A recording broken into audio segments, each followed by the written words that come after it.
Hey guys, today I'm taking you through this neck taper fade. In this tutorial, I'll be showing you one method of how to do it and how to produce this fade. So come along with me. And if you like what you see, please don't forget to subscribe and click that bell notification so that you can be notified every time that I post a video. So first of all, guys, I'm just gonna take it down to the desired level, which is a closed 1.5. Now, I did a tutorial on this same client a couple weeks ago, and I only did the sides, the taper fade, the high taper temple fade. I said, another time I'll come back to you and I'll show you how to do the neck taper. So now I'm honoring what I said to you guys.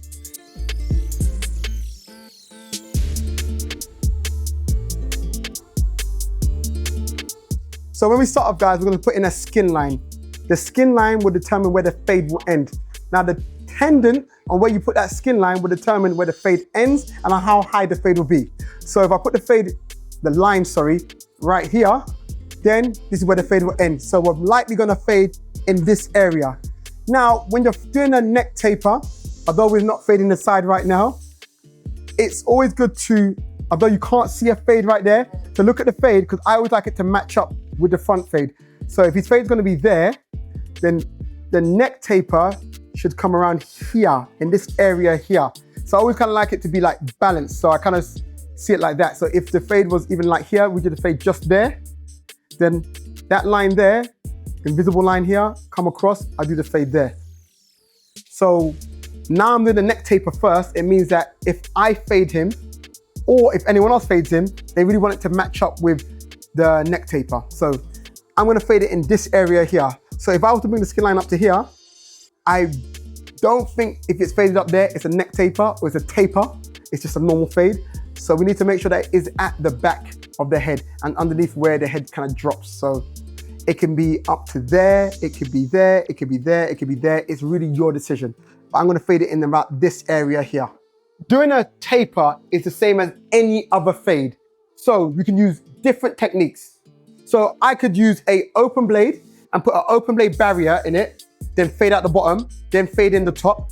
Or you can fade down, go up to here with like a 1.5, then down to here with a number 1, 0.5 gauge, then the open blade. So like any fade you'll do, a skin fade, you do exactly the same technique. The only difference is, a lot of times with a taper, you're fading in a smaller area. Unless you're doing a high fade, it's exactly the same thing. You're fading in a small area. So once you learn how to do a fade, you can do any fade because it's always the same method, just in different places, different sizes, and so on. Today, I'm gonna show you a method I haven't shown you before. Open blade.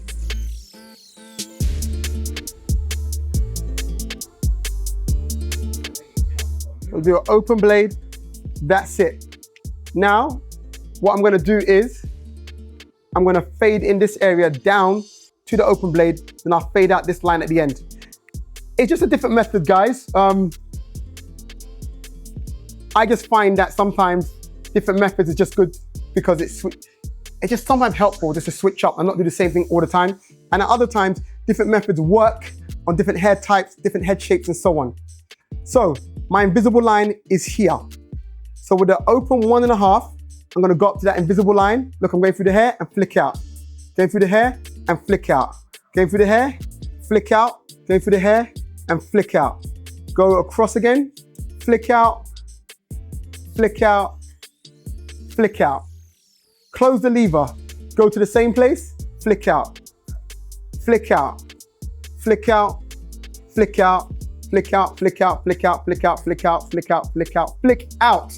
And I'm over accentuating what I'm saying because I'm now getting stopped on the street and people are saying to me, flick out. So, so you guys seem to really like this flick out thing. So yes, flick out, flick out, flick out, flick out.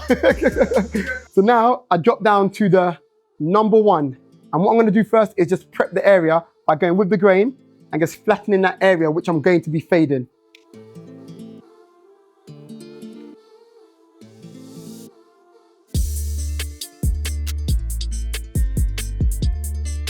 Now, flip it around, the open number 1.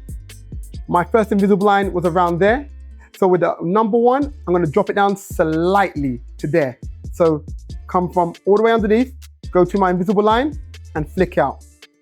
Go to the invisible line, flick out. Go to the invisible line, flick out.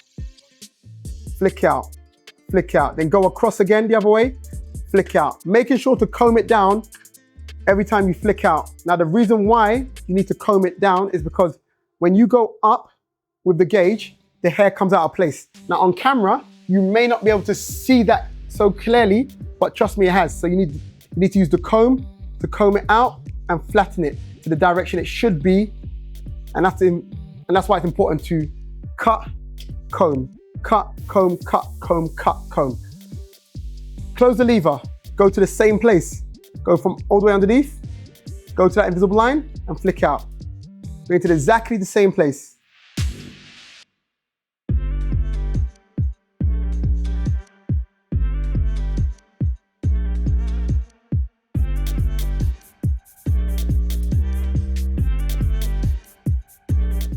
So guys, if you see it right now, it's basically blended. Now what I'm gonna do is, with the same gauge, I'm just gonna go through another round because I feel like some more hair can come off. Look, going through the grains of the hair, flick out, flick out, flick out, flick out. Now we're gonna drop down. At this stage, many people would use the 0.5 gauge, but I just don't think it's fully needed myself. So I'm gonna go straight to the open blade. Open. So once again, I'm gonna prep the area. I'm gonna be fading. So with the open blade, just going with the grain. And then up there was the 1.5. There was the number 1. Now here, I'm gonna do the open blade.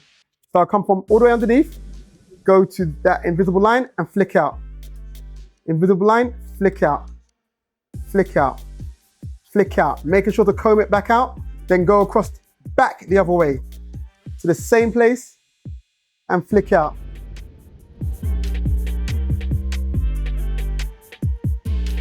Now, what we have here is the original skin line I put in. It's very faint, but it is there. So what we're gonna do is get the open blade, close it about 1/3 of the way, go to that skin line and flick out. From underneath, go to the skin line, go through and flick out. Go through and flick out. Go through and flick out. Now, I'm gonna close it a bit more, another like 1/3 of the way, go to the same place and flick out. It's almost like you're lifting up the line. So I'm gonna over exaggerate what I'm doing. But in reality, it just looks like this. Now I'm gonna close it even more. So let's say it's fully closed, but open it ever so slightly, then touch that skin line and just flick out on that skin line.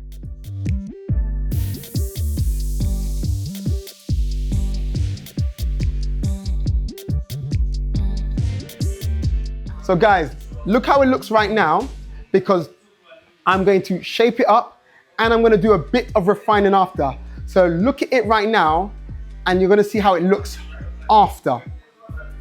So now with the shape up, guys, comb the hair out. You're gonna start from behind the ear. Start from here, press down and pull away from the hairline. And then where you start from, go down in a straight line. So I'm pressing down, pulling away from the hairline, and just following that line that I started with, going down in a straight line. Now, I always say this, on the first round of a shape up, it's best to keep it as far, in this case, out wide as possible. Now, you may need to go in to make it a cleaner line and to make sure you're catching it at the most dense parts, but start off wider, because sometimes people just go in and they're all the way up here, or all the way in here, sorry, and it's like, what are you doing? Like, why did you go all the way up there? But now I've got something to go off and I'm like, okay, I can see it's very light in these areas here.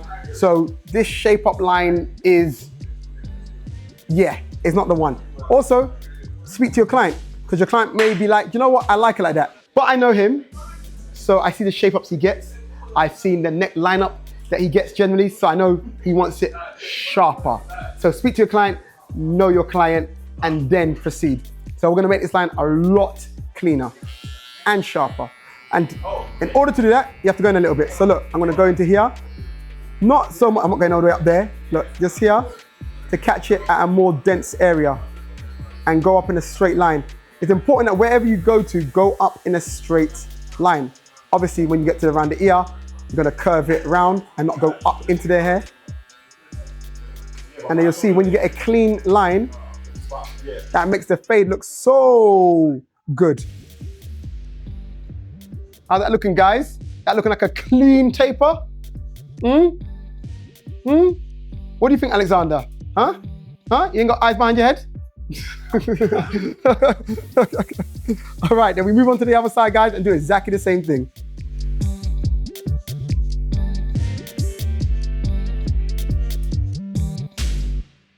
It's also important that these sides match, because often people have like lopsided sides. So one comes in more than the other side, or one line's longer than the other side. And people just generally just don't take this kind of shape up that seriously, but it is still, you know, important for it to be symmetrical.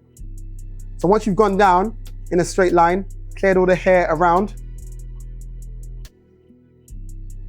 then stand back, and look at it and say, is that even? And what I'd say in this one is, no, it's not. This part is hard to explain, guys, because this is just to do with symmetry and angles. In order to get this straight, it's just symmetry and angles. You need to learn to be able to look at it and just see what's wrong with it. So the thing to do is to step back, right? And then just point out anything, what's wrong. So it could be that, okay, hair has more hair. So I need to fade this area a little bit, and this is where refining comes in. Fade this area a little bit, but then the angles, if you look at it carefully, over here, the hair is a little bit heavier. Also the angle, this needs to come in slightly to look like the other side. So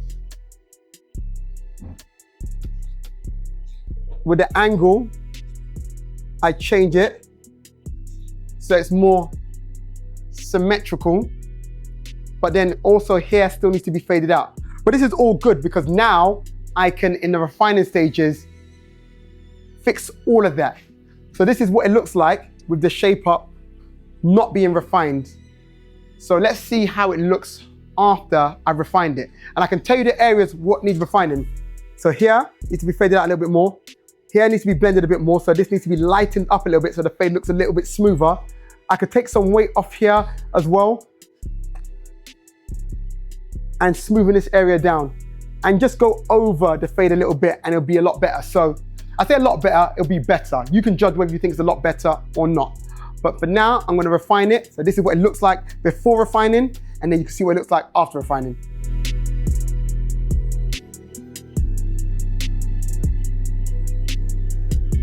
So we're refining.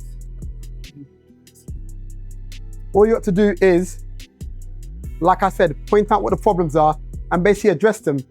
And in most cases, the issue is just you having to take some hair down somewhere. I always tell people refining is literally, outside of shaping up, is just, well, even then you're still taking off some hair somewhere. So if the fade is a bit like heavy here, I'm lightening it up. I'm bringing down some of the hair here. Here, I'm taking off some hair here. So all you're ever doing when you're refining is taking off hair. The question is, where are you taking that hair off from?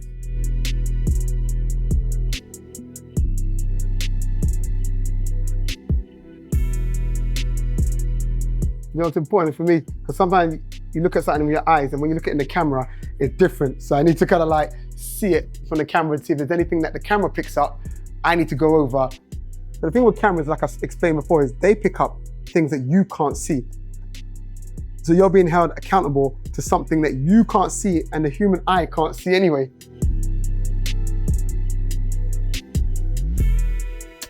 So now I told you what I was gonna do in refining stages and I did it.